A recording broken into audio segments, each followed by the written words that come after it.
आखिर क्यों Israel Gaza war रुकने का नाम ही नहीं ले रहा है। अक्टूबर 2023 से चालू होने वाली ये वॉर को लगभग 2 साल से ऊपर हो चुका है। इन दो देशों के बीच में 3 बार सीज फायर हुआ है, लेकिन ऐसा कौन सा रीजन है कि जिसकी वजह से इजराइल बार बार सीज फायर तोड़कर वॉर स्टार्ट कर रहा है। वीडियो के एंड तक जरूर देखें, क्योंकि लास्ट में एक चीज है आपके लिए। स्क्रीन पर दिख रहे इस शख्स का नाम है बेंजामिन नेतन्याहू और 2019 से इसके ऊपर आरोप लगाया गया है करप्शन चार्जेस का। उस करप्शन चार्जेस में सबसे पहला करप्शन चार्जेस आता है ये केस नंबर 1000। इसके अंदर बेंजामिन नेतन्याहू के ऊपर आरोप ये लगाया गया है कि इन्होंने अमीर लोग जैसे मिलियनर और बिलियनर से महंगे महंगे गिफ्ट लिए, जैसे सिगार, शैंपेन, ज्वेलरी जैसे गिफ्ट लिए और रिटर्न में उन्हीं अमीर लोगों को पॉलिटिकल फेवर में आके बहुत बड़े लेवल पर फायदे करवाए। उनके ऊपर दूसरा चार्ज आता है चार्ज नंबर 2000। इसके अंदर बेंजामिन नेतन्याहू के ऊपर ये चार्ज लगाया जाता है, बेंजामिन नेतन्याहू एक अखबार के साथ डील करने वाले थे, जिसमें अगर वो अखबार बेंजामिन नेतन्याहू के फेवर में बात करता तो बेंजामिन नेतन्याहू उस अखबार के कंपटीशन में रहने वाले दूसरे अखबार की जो ताकत होती है उसे कम कर देता पॉलिटिकल फेवर में आके। तीसरा और सबसे गंभीर चार्ज, बेंजामिन नेतन्याहू ने इजराइल की सबसे बड़ी टेलीकॉम कंपनी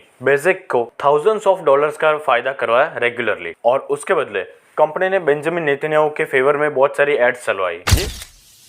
ये करप्शन चार्जेस इतने गंभीर होते हैं कि इजराइल के लोग बेंजामिन नेतन्याहू के खिलाफ प्रदर्शन चालू कर देते हैं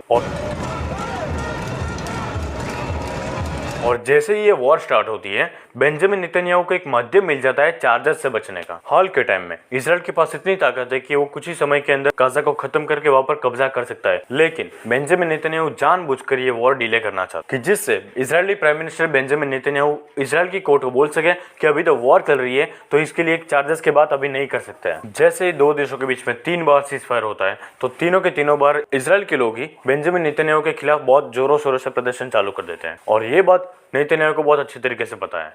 इसलिए ये वॉर डिले हो रही है और एंड होने का नाम नहीं ले रही है। अब जो वीडियो के लास्ट में आने वाला था उसके बारे में कुछ बात करते हैं। अगर ये वीडियो इस प्लेटफॉर्म पे से हटाई जाती है तो उसके पीछे कौन मास्टरमाइंड होगा, हिंट भी दे रहा हूँ, मुझे कमेंट्स में जरूर बताएं।